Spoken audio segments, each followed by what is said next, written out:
आरोपी हगवणे या प्रकरणामध्ये तुमचं आयुक्तांशी बोलणं झालं होतं. आता ते बाळ हगवणे कुटुंबियांना सुखरूप देण्यात आलेलं आहे.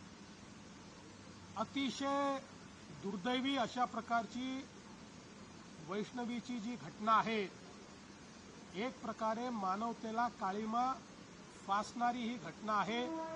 त्यातले आरोपींना अटक करण्यात आलेली आहे, पण वैष्णवीचं बाळ हे आपल्याकडे ठेवण्याचा आरोपींचा जो प्रयत्न होता, मी स्वतः सीपी पिंपरी चिंचवड यांना सांगितलं की पोलिसांनी हस्तक्षेप केला पाहिजे आणि बाळ सुखरूप राहिलं पाहिजे.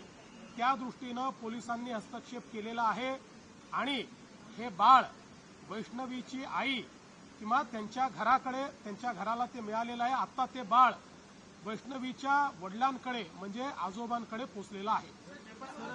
ज्या पद्धतीनं त्या वैष्णवीच्या वडिलांचं असं म्हणणं आहे की ज्या पद्धतीचे बळ तिच्या शरीरावर आहे ती आत्महत्या नाही तर हत्या असल्याचा आरोप देखील नाही, निश्चितपणे त्या पद्धतीनंच याची चौकशी केली जाईल. हे सगळे जे वळ आहेत, याच्या पाठीमागचं जे काही ऑडिओ क्लिप आहे, याच्या पाठीमागचं जे संभाषण आहे, वैष्णवीच्या माहेरच्या घरच्यांच्या जे माहिती आहे, या सगळ्या गोष्टीवर आधारित ही या ठिकाणी चौकशी केलीच जाईल. ज्योति मल्होत्रा के मामले में लालबाग में जाके उसने वोट की देखते जो ब्लॉग्स बनाए हैं और जिस तरीके से कहीं ना कहीं सवालिया निशान है ज्योति मल्होत्रा को। देखिए,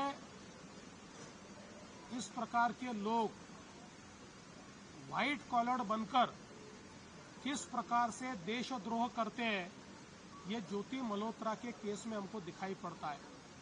अब उसने कहां कहां रिकी की है, ये धीरे धीरे ध्यान में आ रहा है और ऐसे और कौन लोग हैं इनको भी आइडेंटिफाई किया जा रहा है. भारत के खिलाफ जो भी साजिश करेगा हम उनको छोड़ेंगे नहीं.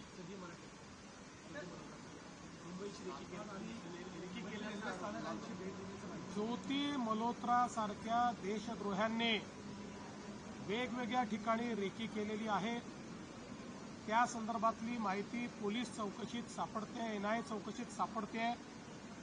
अशा प्रकारे व्हाईट कॉलर बनून देशद्रोह करणं, याला कठोरात कठोर शिक्षा झाली पाहिजे असं आमचं मत आहे. आणि अशा प्रकारचे अजून कोण लोक आहेत त्यांना आयडेंटिफाय करणं चाललेलं आहे. देखिए, विधान मंडल की कोई भी कमेटी अगर कहीं जाती है और उसके बर्ताव पर कोई प्रश्न चिन्ह खड़ा होता है तो हमारा फर्ज बनता है कि दूध का दूध और पानी का पानी होना चाहिए.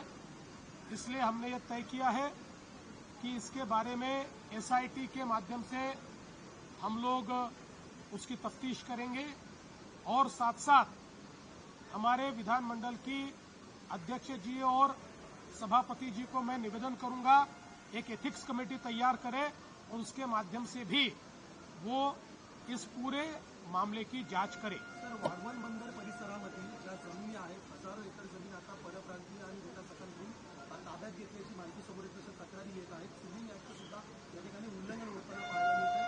जिथे कायद्याचं उल्लंघन होईल त्या ठिकाणी कारवाई केली जाईल.